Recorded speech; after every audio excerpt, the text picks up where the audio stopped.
Ce qui fait un peu aussi la particularité de la maison Agut, française, indépendante et familiale, c'est de pouvoir choisir des développements qui nous plaisent et pouvoir se lancer dans des aventures peut-être un peu audacieuses.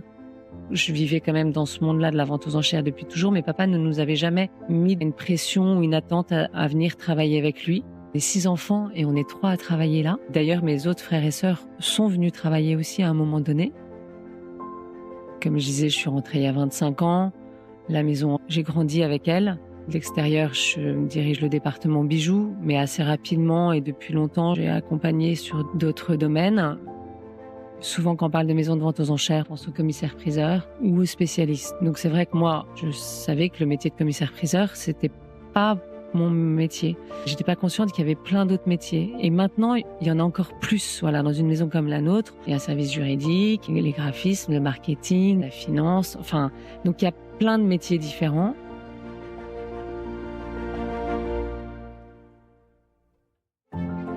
Les femmes de la joaillerie sont passionnées et cultivées, intelligentes et créatives, bosseuses et imaginatives. Elles sont brillantes. On imagine le monde des bijoux comme un secteur léger et opulent. La réalité est autre. C'est un monde qui exige l'excellence dans tous les domaines, un monde de travail acharné, des artisans d'art aux mains de fée aux groupes internationaux à la puissance supranationale. Le monde des bijoux, c'est aussi une certaine image de la France qui s'impose depuis le XVIIe siècle. Et dans ce monde protéiforme, les femmes ont dû se sertir une place. Et elles ont réussi parce qu'elles sont brillantes. Dans ce podcast, Brillante, je vous fais découvrir, non pas l'envers du décor, mais la réalité du monde joaillier au féminin en interviewant les femmes de la joaillerie. À chaque fois, je leur demande un conseil pour une jeune femme qui serait tentée par ce monde où le scintillement de vitrine cache l'exigence du travail et de l'investissement personnel, pour que la prochaine génération se prépare ainsi à devenir brillante. Aujourd'hui, je suis avec une femme brillante, Philippine Dupré-Latour, la DG de la maison de vente Agut. Bonjour Philippine. Bonjour Anne. Philippine, la question gimmick que je pose à tout le monde, quel est ton plus joli souvenir de bijoux? Il y en a une multitude. C'est la magie de ce métier et c'est ce qui fait qu'au bout de 25 ans, on a toujours envie tous les matins de venir. C'est que chaque jour apporte des surprises et des découvertes. Donc des souvenirs qui m'ont marqué, j'en ai beaucoup. J'ai le souvenir d'une émotion qu'une petite cliente dont je me souviens bien, qui a apporté un jour tout un ensemble de bijoux et sans trop savoir ce qu'elle avait. Et comme il nous arrive très souvent, voilà, on a fait une découverte. Et là, cette découverte, elle s'illustrait par un geste, c'est que le bijou était dans son écrin. Le moment d'ouvrir l'écrin et de découvrir ce qu'il y avait à l'intérieur, c'était un très joli clip de Belle Perron, donc qu'on identifie tout de suite. Déjà en voyant l'écrin, voilà, donc ce joli clip Belle Perron.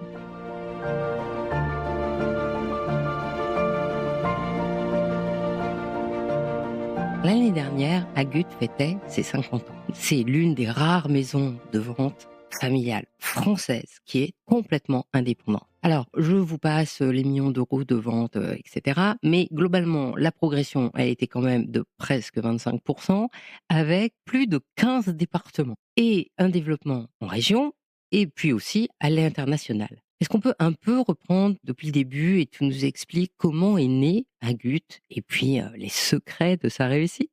Avec plaisir. Donc la maison, elle a été fondée en 74 par Claude Agut. On vivait à cette époque-là à Clermont-Ferrand. À cette époque-là, il décrira le métier de façon plutôt traditionnelle, commissaire-priseur de la région qui sillonne les routes.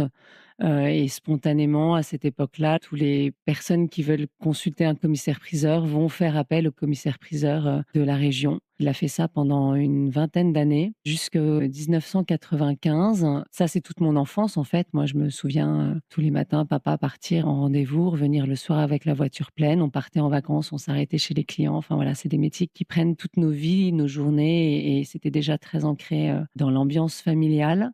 Et puis en 95, ça faisait quelque temps déjà qu'il sentait que les choses changeaient, dans le sens où quand il arrivait pour, faire un inventaire, un partage dans une belle demeure, il se rendait compte qu'il y avait déjà le tableau au-dessus de la cheminée ou la pendule, la pièce importante qui était partie, qui n'était plus là. Et donc les choses évoluaient, le marché s'ouvrait et que la concurrence devenait un petit peu plus présente. Pour, ceux qui ne connaissent pas Maître Agut, c'est le type de choses qui ne le laisse pas indifférent et il ne s'avoue pas vaincu comme ça. Donc il a aussi beaucoup la bougeotte, donc il s'est dit: «Il faut que je bouge» et il a eu cette opportunité de reprendre cette maison, à Neuilly. Donc en fait, il avait 50 ans, il a recommencé tout à zéro. Il est arrivé là en 95. À l'époque, il y avait, une petite dizaine de salariés à peine, mais c'était une maison en difficulté. C'est pour ça qu'il l'a repris.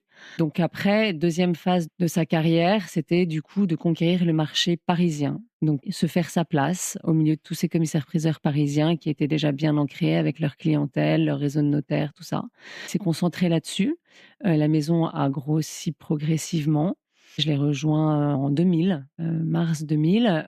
Ensuite, s'est ouverte une autre phase où il a fallu s'ouvrir au marché international. Donc ça, c'est vraiment notre dernière phase de développement, qui a commencé déjà maintenant il y a une grosse quinzaine d'années, 20 ans même, de s'ouvrir à l'international, de créer des départements et de développer notre, réseau. Pour ça, on a mis en place toute une équipe de com. Enfin voilà, il y a vraiment eu plusieurs, stratégies et chantiers. Donc, pour le marché international, toucher les acheteurs, c'est passé par la communication. On a créé une petite agence de com en interne avec, des chargés de projet, 3 graphistes, nos photographes en interne, quelqu'un qui fait des vidéos. Enfin voilà, beaucoup de pubs pour être très présent à ce niveau-là. On n'a pas un nom, centenaire qui fait que tout le monde nous connaît, donc on doit lutter contre ça. Donc ça passe pas mal par la communication.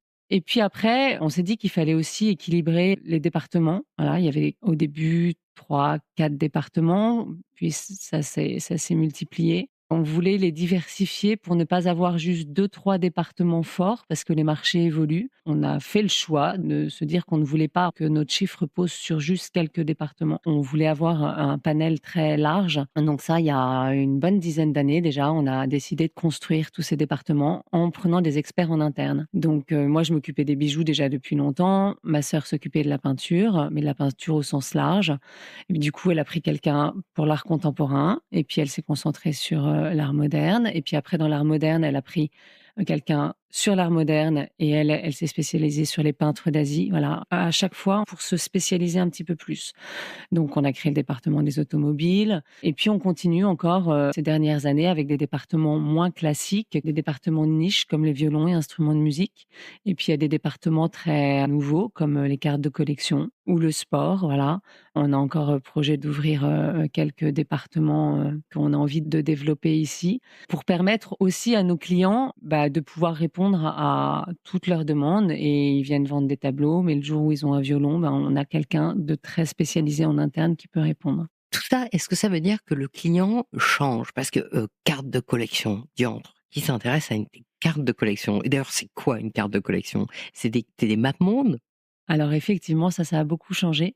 Les clients changent, bien sûr, les marchés changent. Je me souviens quand j'ai commencé, moi, la première vente, quand je m'étais occupée ici, c'était de la numismatique et des tissus anciens. Alors, il y a encore des ventes de numismatique et de tissus anciens en vente aux enchères, mais c'est vrai que c'est un marché beaucoup moins actif, voilà, avec des collectionneurs qui vieillissent et qui se renouvellent moins. Pour moi, l'exemple le plus clair, c'est les collectionneurs de timbres, en fait. Voilà, on collectionnait tous les timbres, on collectionne plus de timbres. C'est des marchés qui changent. On n'utilise plus de timbre Bah, non plus. quasiment plus, voilà. Donc et les cartes de collection, c'est pas un choix en tant que tel, c'est une rencontre. Voilà, on a rencontré, un expert, qui, maîtrisait bien ce domaine, avec qui on a beaucoup discuté et ça nous a plu. Ce qui fait un peu aussi la particularité de la maison Agut, c'est de pouvoir, choisir des développements qui nous plaisent comme ça et pouvoir se lancer dans des aventures, peut-être un peu audacieuses et donc on est parti, comme ça sur cette rencontre sur les cartes. Donc pour illustrer, ce sont essentiellement, par exemple, les cartes Pokémon. Alors il y a aussi tout un autre marché,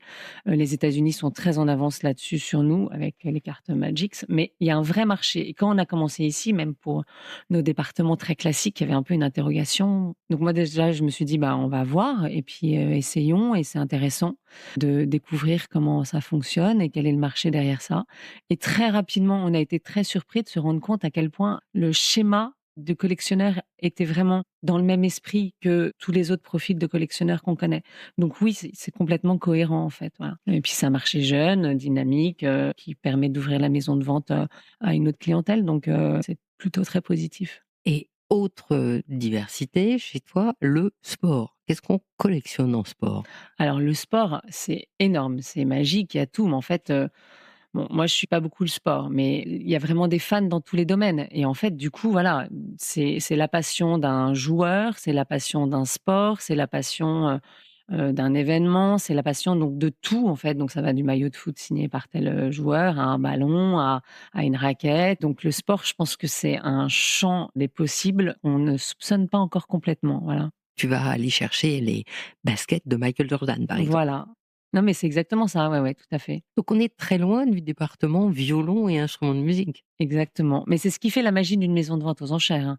Voilà, c'est qu'on a en plus en interne et on travaille au quotidien avec des passionnés et des spécialistes de mondes très différents. Voilà, donc il faut arriver à faire travailler tout le monde ensemble. Mais ce qui nous réunit, c'est la passion, donc ça fonctionne plutôt très bien. J'imagine, ceux qui collectionnent des cartes Pokémon, ils sont beaucoup plus jeunes que ceux qui collectionnent des violons.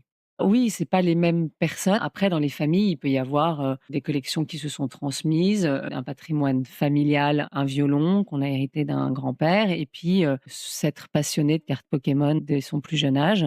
Donc, dans une même famille, il peut y avoir des choses très différentes, ouais. On le voit souvent, en fait. Un client qui vient avec un premier objet, qu'il soit important ou pas, dans quelque domaine que ce soit et qui après potentiellement peut nous solliciter pour quelque chose d'autre, de très différent. Ce que tu racontes, c'est que le gène de collectionneur, ça existe. Ah oui, je pense, ouais, ouais. Le gène de collectionneur, il est animé par la passion et donc quand on met le doigt dans l'engrenage, c'est un petit peu difficile de s'arrêter, ouais. Il y a aussi le département voiture. Bon, moi, je vois très bien comment, là, chez Agut, on peut faire entrer des violons. Les voitures, c'est peut-être plus compliqué. Ah oui, mais alors voilà, toutes les ventes nécessitent une organisation, une logistique, différente. Donc effectivement, les voitures, en fonction des ventes qu'on fait et des événements qu'on fait, elles vont se faire à différents endroits.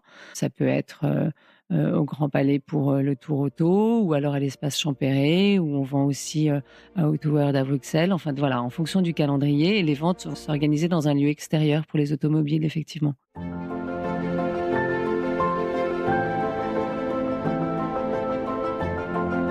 Et quand tu parles d'internationalisation, tu as une maison Agut à peu près partout? Nous, dans le métier de commissaire-priseur, il y a l'aspect vendeur et l'aspect acheteur. Donc, avant tout, il faut avoir des vendeurs. On n'organise pas de vente sans eux. Donc, c'est là qu'on va avoir un vrai travail de sourcing pour lequel on a développé justement des bureaux en France et à Bruxelles. On a des équipes là-bas qui vont faire le relais avec tous nos experts, nos spécialistes pour sélectionner des pièces qui vont être proposées dans les ventes et proposer des services de Agut aux clients dans les régions ou à Bruxelles. Un travail à l'international, c'est parce que nos vendeurs sont quand même plus français ou européens. Et par contre, les acheteurs, là, sont très internationaux. Ça va dépendre en fonction des départements.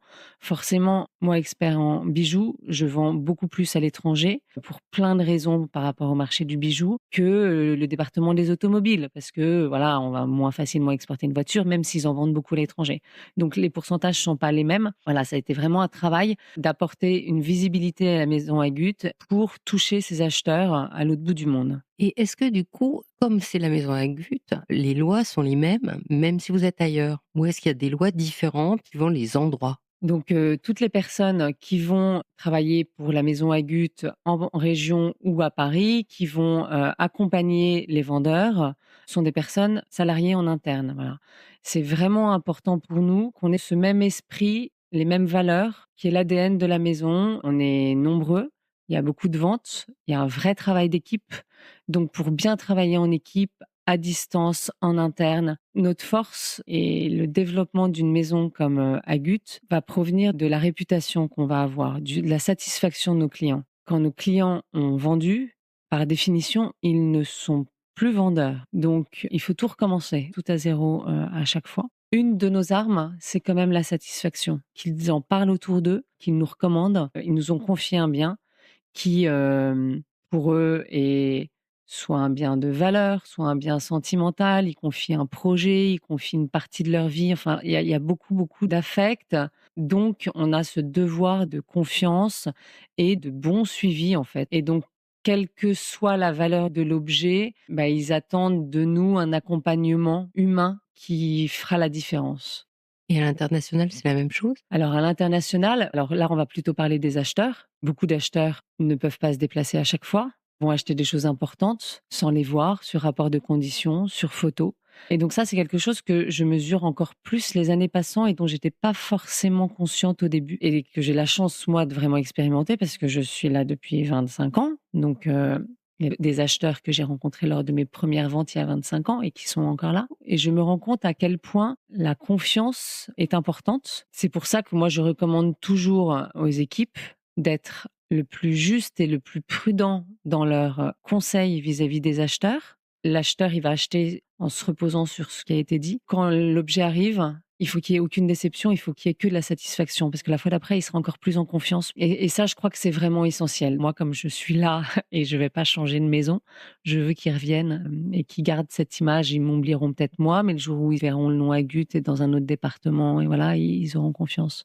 Et tes clients de l'étranger, est-ce qu'avec les nouvelles technologies, il y a des choses qui t'aident à mieux leur montrer l'objet? On sait, répondre, envoyer des vidéos, des photos, des rapports de conditions, mais par rapport aux points importants pour eux, parce que tout le monde ne s'attache pas aux mêmes choses et n'est pas à rechercher la même chose. Bah, forcément, maintenant, on fait de plus en plus de vidéos, de photos, de rapports de conditions. Par exemple, moi, je travaille beaucoup dans un domaine très particulier qui sont les perles naturelles, les perles fines. Donc ça, c'est vraiment une matière qu'il faut avoir entre les mains et c'est vraiment une matière de sensation. C'est pas comme le diamant qu'on va classer dans une couleur. Enfin voilà, il y a tous les reflets, la nacre. Et donc ils viennent beaucoup, beaucoup, beaucoup. Malgré tout, avant le Covid, ils avaient, je pense que très, très rarement j'en avais qu'acheté sans être venus. Voilà. C'est pour ça que c'était un peu une force pour nous d'avoir des ventes avec vraiment des ensembles importants parce que du coup, ils venaient spécifiquement et on avait une grosse visibilité là-dessus. Mais avec le Covid, beaucoup ont dû se lancer en achetant à distance. Et je pense que ça a été un apprentissage qui a pris un petit peu de temps pour tous, mais maintenant, quand même, ils achètent bien à distance sans forcément voir. Alors aussi parce que on sait comment faire les vidéos, assez précis et avec une certaine lumière et ils ont acquis cette expérience et nous aussi pour les perles spécifiquement, c'est assez particulier.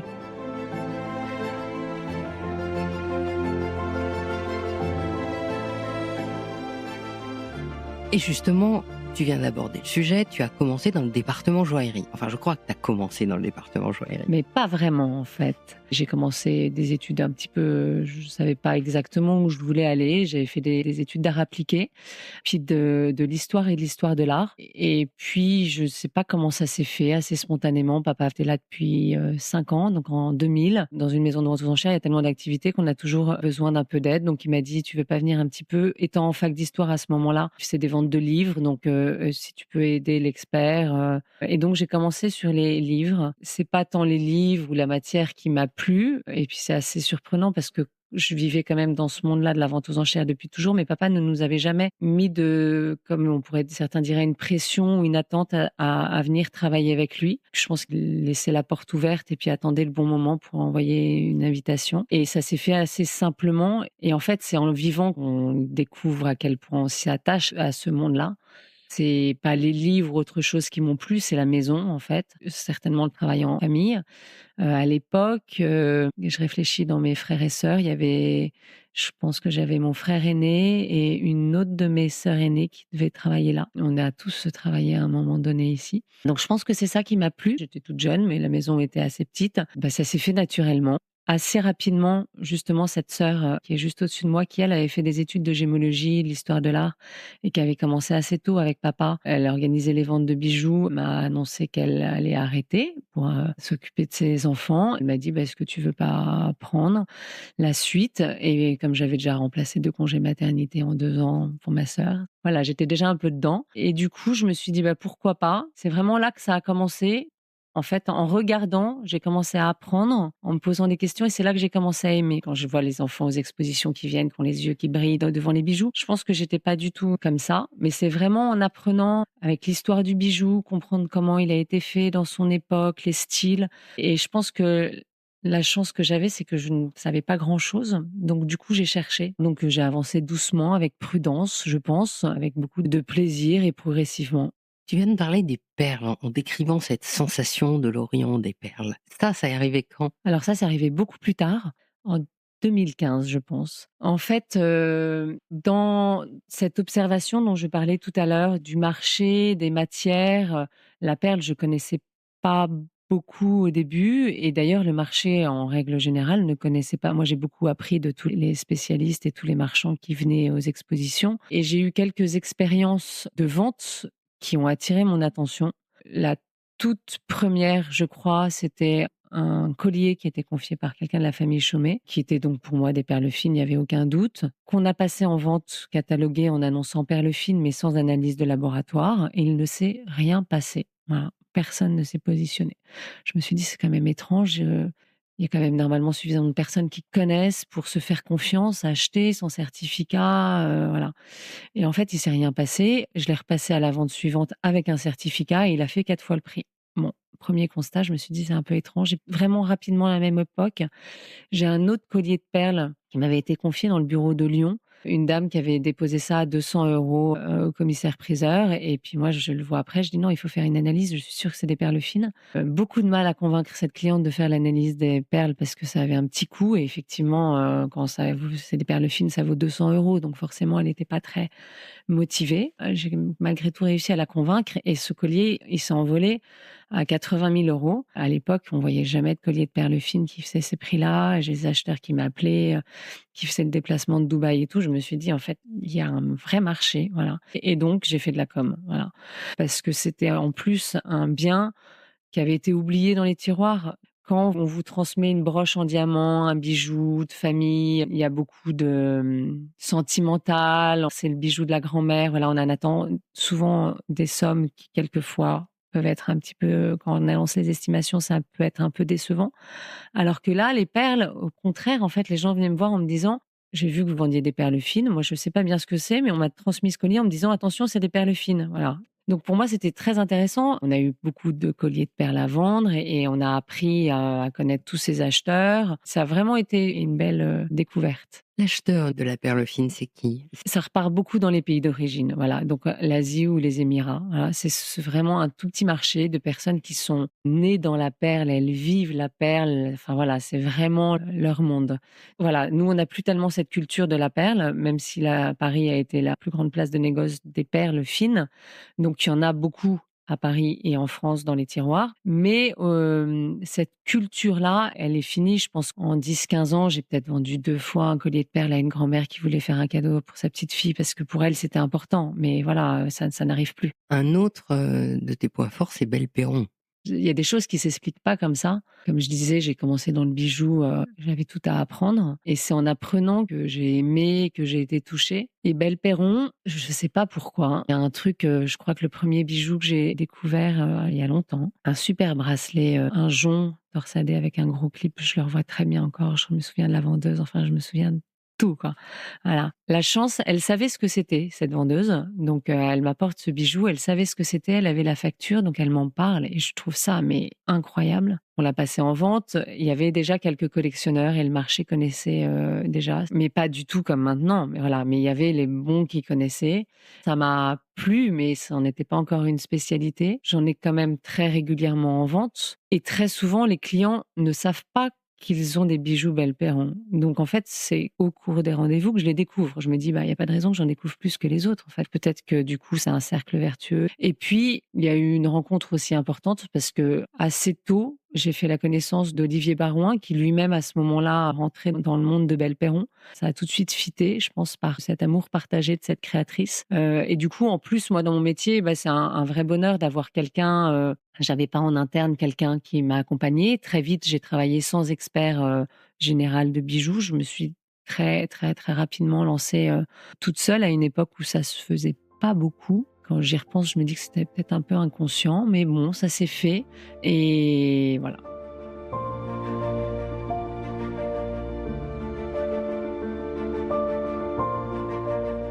Dans les autres, bijoux, quels sont les souvenirs que tu aurais qui t'avaient marqué? Moi, ce qui m'avait marqué, je me souviens, c'était des oiseaux qui se vendaient Ah, c'est ensemble. cigogne. Ça, c'est vraiment un beau souvenir. C'est un beau souvenir parce qu'en plus, alors, il y avait l'histoire de ce bijou-là. Il nous a été apporté par une, personne âgée.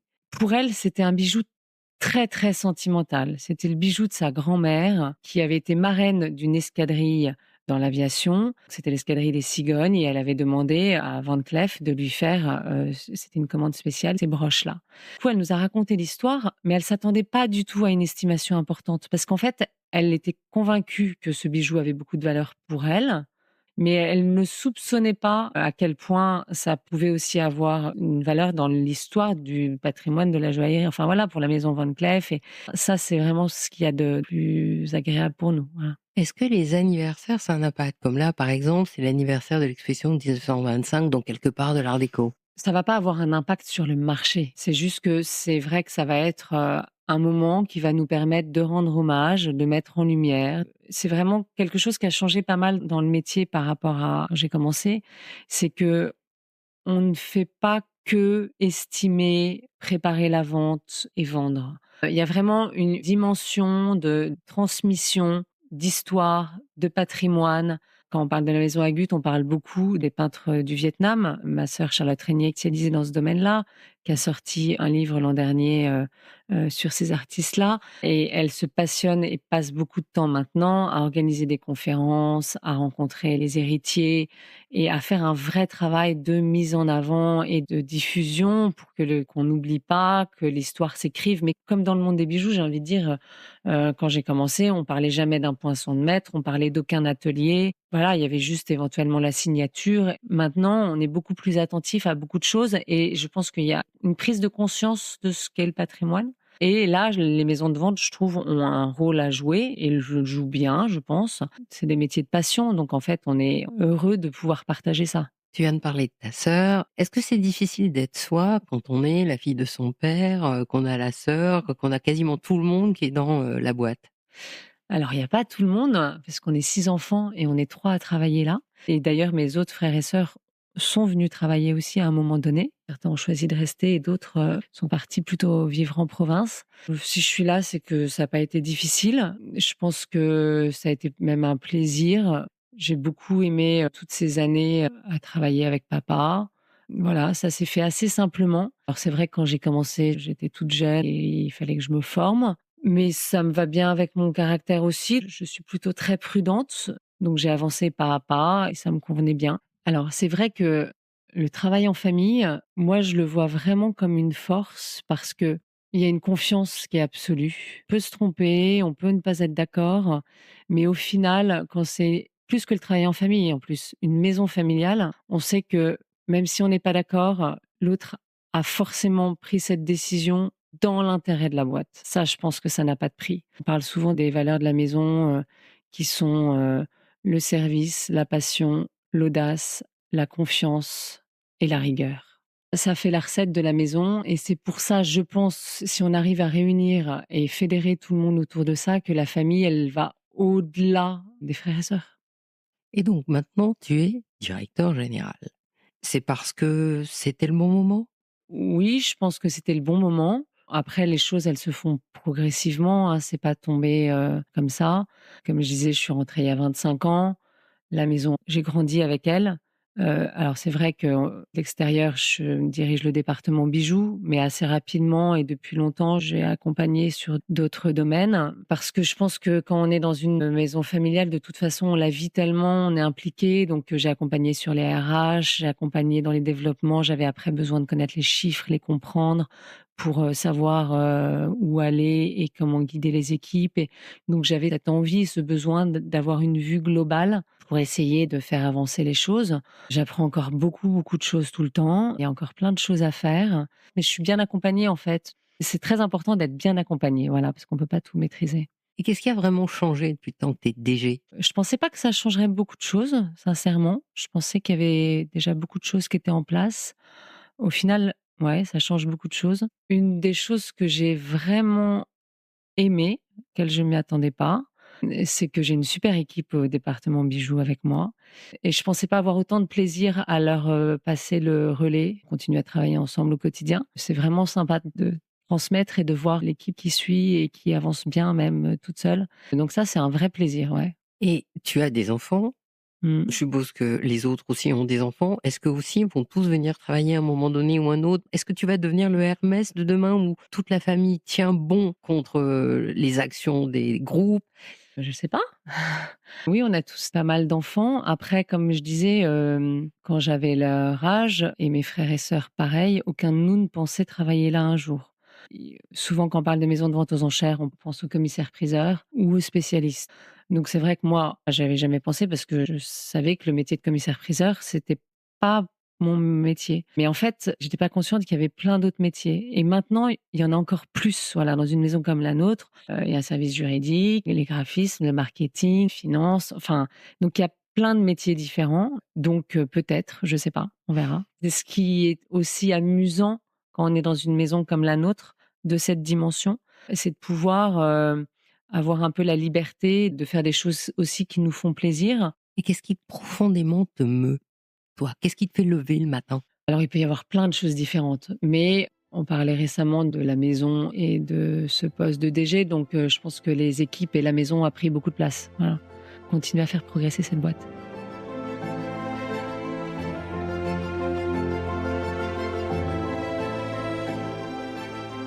Quels sont tes projets? Est-ce que, ce qu'il faut qu'on te souhaite, c'est de devenir le Christie's Sotheby's de demain?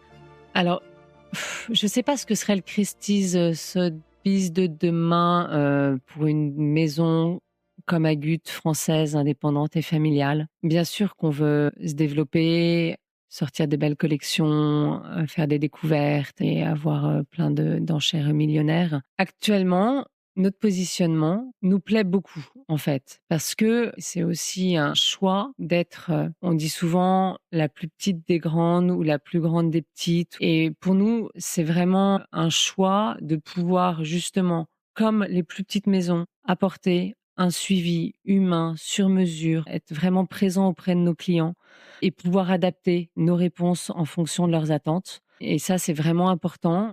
Et à côté de ça, on a les moyens d'une grande maison avec, un service support important, beaucoup de moyens, une communication à l'international très forte. Donc c'est assez idéal, voilà. Il faut qu'on arrive à continuer à se développer en préservant ça. La question gimmick de fin, quel conseil tu donnerais à une jeune femme qui voudrait marcher sur tes traces, prendre la tête d'une maison de vente? On a parlé de pas mal de métiers différents. Donc vraiment, mon métier premier, qui était l'expertise, de bijoux, moi je l'ai appris comme ça, il est venu comme ça. Quelque chose qui, je pense, est vraiment très important, c'est d'être prudent, voilà, et d'être vrai. La prudence va vous pousser à chercher, être curieux et vous poser des questions. Et je crois que c'est vraiment essentiel. On vous reprochera jamais d'avoir été prudent. On peut pas tout savoir, on ne sait jamais tout. Donc on peut se tromper, on peut, par contre, affirmer des choses et là se tromper, ça c'est plus embêtant. Donc il vaut mieux pas savoir que dire des bêtises. Donc très important pour l'expertise et puis, travailler. Voilà, je crois qu'il y a pas de secret. Mais pour ça, pour bien le faire, je pense qu'il faut vraiment trouver quelque chose dont vous êtes passionné en fait, parce qu'autrement on n'avance pas à la même vitesse. Eh bien, merci Philippine. Merci Anne.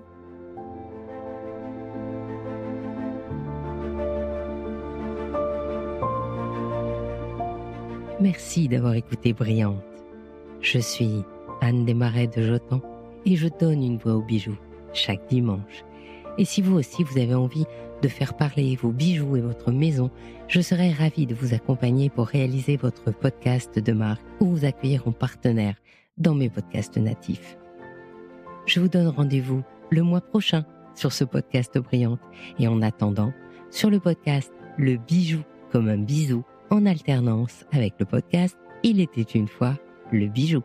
Faites-moi plaisir, soutenez le podcast en mettant des avis, des étoiles sur Spotify ou Apple Podcast. Abonnez-vous et partagez l'épisode sur vos réseaux sociaux. À dimanche prochain et soyez brillants.